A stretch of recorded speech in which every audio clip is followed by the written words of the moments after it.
Hello friends!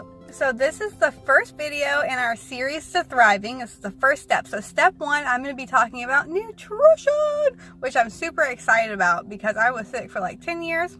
So I'm going to give y'all a little bit of my journey, a little bit of what I eat, and I know that I can go in further later if y'all want more details. Also, leave some comments below if you want to know like exact details, any of the questions that y'all have. I would love to answer because I would love to help. I want y'all to thrive and I want you to know this information. I wish somebody would have told me this 10 years ago.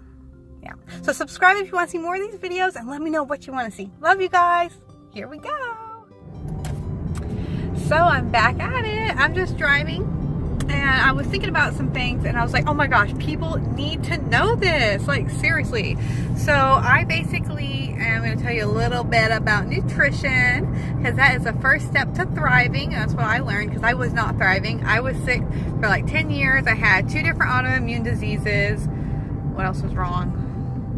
My gut was blown up because I guess I'm like super allergic to gluten because as soon as I cut it out, it was like literally it felt like my personality came back. I felt like I was in a coma for a while. It was just horrible. So I just had to tell you guys because like, so I got up and I just feel so thin and like I don't have to worry about, you know, weight gain and all those things that like, it's important to girls. Like we are made to thrive. We're made to feel beautiful. We're made to be comfortable in our own body. And so it's just nice to like be comfortable because there were so many times I was like swollen and it makes sense. I was like allergic to what I was eating, but I just want to tell you guys, like, so basically I'm thriving and I do high carb, low fat, and I know people are like, oh my gosh. So I'm basically vegan, gluten-free, and I don't eat oils or like a lot of fat. So sometimes I have tortilla chips every now and again, but I'm like, for the first time, I'm conscious of breaking up things into groups. Like, oh, this is fat, this is protein, these are carbs. And I'm not scared of carbs at all. I live on carbs. If you think about most of other societies live on carbs, fruits and vegetables, rice, beans, that's what a lot of people live on. And it's amazing. Like I'm thriving and I have so much energy, and it makes sense because at the cellular level, what happens when you're eating a lot of fat and meat together, like fat and carbs together, the fat will block the insulin being received by the cell, so the cell won't absorb the carbs. So basically, since I don't eat a lot of fat with my carbs, my cells absorb the carbs and use them for energy. And I feel great and I'm thriving. So when I eat a lot of fats, I start to feel sluggish and lethargic. And for me, it took a long time. It took 10 years to get here because I was slowly just finding everything out myself. Like I would see how my body feels. And I just noticed that if I eat high fat and low carb, I just feel really lethargic. I shouldn't even say low carb, but if you're mixing carbs and fats. So basically most of the animals will do that. They'll either be herbivores or carnivores, and it makes sense in our bodies because if you're eating high fat, it's blocking the carbs. So you need to either eat, you know, the carbs and low fat, or you need to eat high fat and low carbs. But low carb is not sustainable for our body. For one, our stomach is set up to eat fruits and vegetables and carbs anyways, and then on top of that you don't have the energy you need and it clogs your arteries. Like there's evidence, and I'll post some pictures so you can see arteries before and after on people that are high carb, low fat. I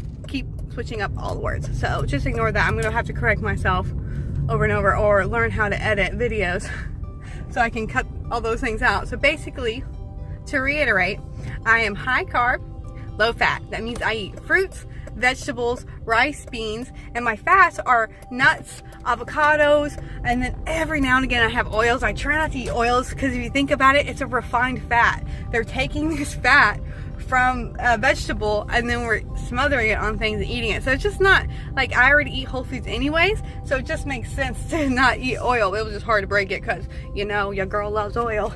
But I just realized when I actually started doing like a cronometer and like looking at what I ate, I was eating so much fats and I didn't realize it. And so it made sense why I was so lethargic all the time. And now I'm obviously, this is me, girl. This is me. I'm obviously not lethargic. I have tons of energy.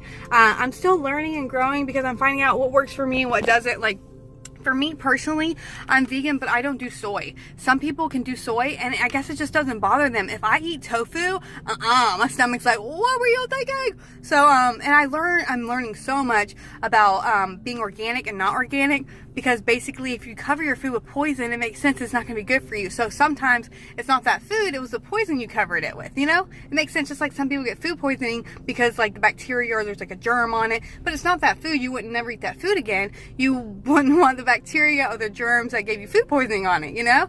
So I'm finding out tons of foods that have there's different levels of pesticides. Like some foods, they're allowed to spray pesticides on it 3 days before they harvest. That way it'll kill the next round so they can get more food.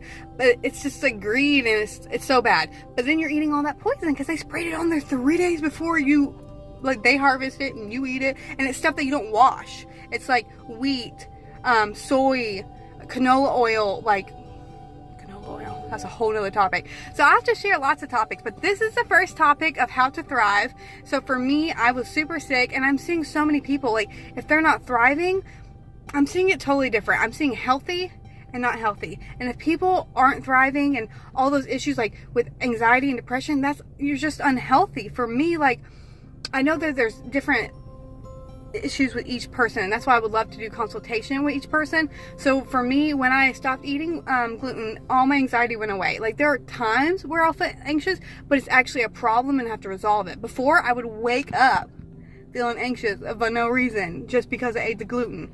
So, and then for me, when I stopped eating the dairy and meat, the depression went away because all the hormones in it, like, I could tell. And it was so crazy because when you cut it out and then when I eat the dairy, it's so obvious. I thought, like, I was just like this, like, you know, the girls that you say, oh, girls are just emotional. No, it's because we're eating so many hormones that it makes us like this. Like, this is the most stable I have ever been in my life. Like, I feel so stable emotionally, and I feel so stable spiritually because I'm in the Word of God every single day, that I'm literally like, I just feel so stable. And we've gone through a lot of hard things this month, my family and I, and because of the grace of God, because of His Word, and because I'm not eating things that are spiking my hormones and making me crazy or making holes in my digestive tract, which cause anxiety, because I had anxiety like almost at the cellular level, like my organs, you know, my body was anxious on the inside because it wasn't healthy.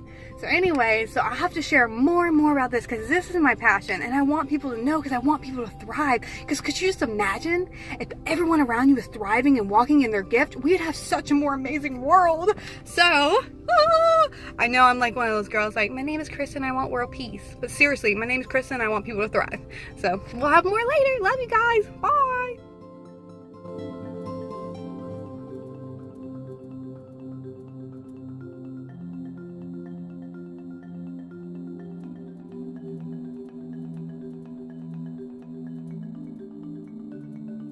So that is our first step to thriving, is nutrition. And there's going to be more videos on this because there's so many details. This is a 10-year journey of mine that got me to this first step of thriving, and that was nutrition and how to walk and how to eat. And I'm still learning, so just to let y'all know, this is just a journey, and we're all on a journey and a process. So I'd love to share more, and if you want to see the next video on the second step to thrive, just subscribe below, and it's going to pop up, and it's going to be glorious, and I hope this changes your life. Love you guys. Bye.